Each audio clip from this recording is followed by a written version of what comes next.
Roe Parrish here in Studio B. It's Game Time, presented by YouTube TV. Plenty to get into talking about the finals. The Hall of Famer Gary Payton will be here shortly. But before we begin, big news coming out of the left coast involving Doc Rivers and the Clippers. As OC once said back in the day, time's up. The Los Angeles Clippers, after 7 seasons, have moved on from Doc Rivers. Coach who constructed a winning culture for the Clippers, guided the franchise through the Donald Sterling debacle. The leadership was present. However, in the playoffs, apparently it was not good enough. Here's a statement from Doc Rivers, quote, "Thank you, Clipper Nation, for allowing me to be your coach and for all of your support in helping me make this a winning franchise. When I took this job, my goals were to make this a winning basketball program, a free agent destination, and bring a championship to this organization. While I was able to accomplish most of my goals, I won't be able to see them all through. Though it was a disappointing ending to our season, you are right there, and I know what this team is capable of accomplishing with your support. Thank you to all the players, coaches, and staff for helping get us there. Most importantly, thank you to the fans. We went through a lot, and I'm grateful for my time here." With all that said, we bring in the Hall of Famer Gary Payton. Good to see you. Your immediate reaction to seeing Doc Rivers being out as the Clippers head coach? Well, Ro, I wasn't really surprised. I thought this was going to happen a little earlier because I know Ballmer. I knew that they did too much in the offseason to make this happen, giving away a lot of picks and doing a lot of things with Oklahoma City to get Paul George, and then trying to put this team together and then being up 3-1 and lose to the Denver Nuggets. That was not going to make it. I don't think that was going to go. I think they're going to do a little bit more moves. I think a lot of these players are not going to be there. I think the main two is going to be there in Kawhi and Paul George, but I think everybody else is probably going to be on the move. So what's next for the Clippers as far as the head coaching situation? We know Ty Lue's already there in the building. What do you think as far as who should be considered for this position? Who's on the short list for Jerry West and Steve Ballmer? Well, I think what Ballmer is, your guys got to understand, this guy is a very, very energetic owner. He's almost like he wants to win. That's why he bought this team. So he's got to make a splash.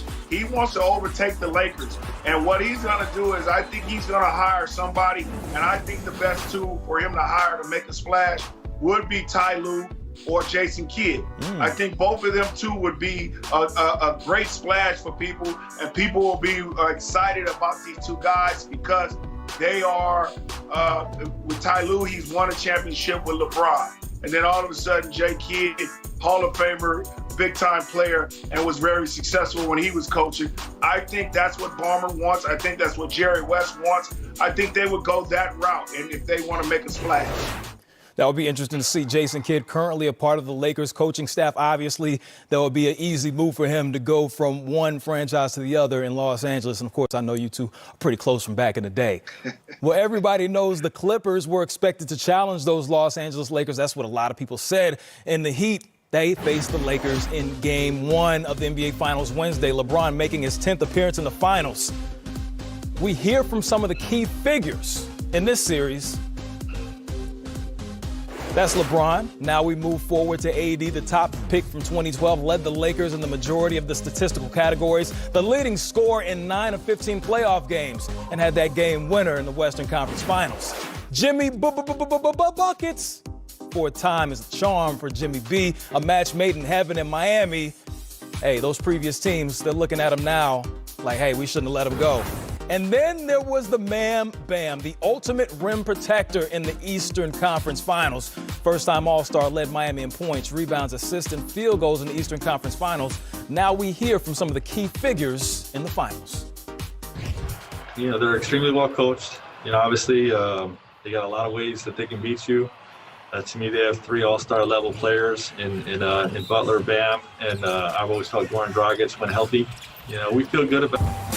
That test is LeBron James. That's what Jimmy Bucket had to say. Championships with 3 teams. You see Big Shot Bob, John Sally. Then you see LeBron James with the chance to add his name to that list, looking to win his 4th ring overall and deliver the Lakers their first title in 10 seasons. GP, LeBron has been so impressive this season, changing his game. We already knew he was the primary ball handler, but he leveled up, leading the NBA in assists.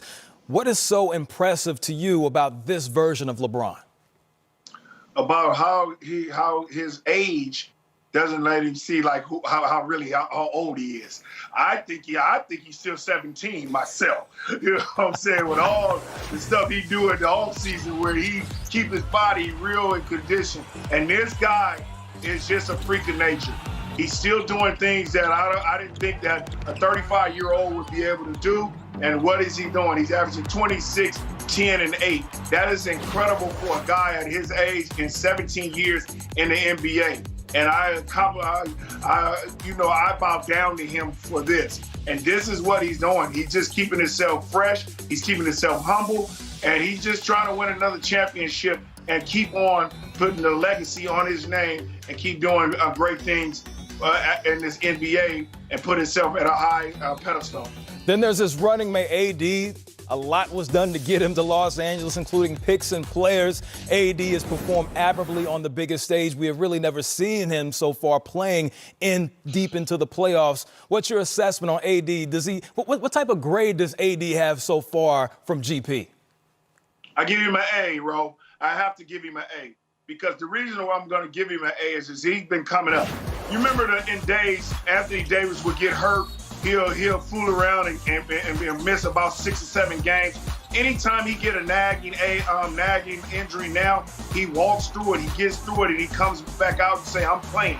Making big shots like this one right here to win game 2 was big for them.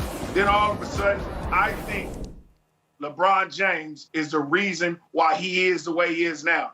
He has a big brother who is taking him under his wing and say, look, I'm going to come with you, but you're going to have to play every night, and we're going to go through you, and we're going to win a championship. And he bit into it, and he became tougher. And I think that's what the whole key is now. He's become tougher, and he has something to play for.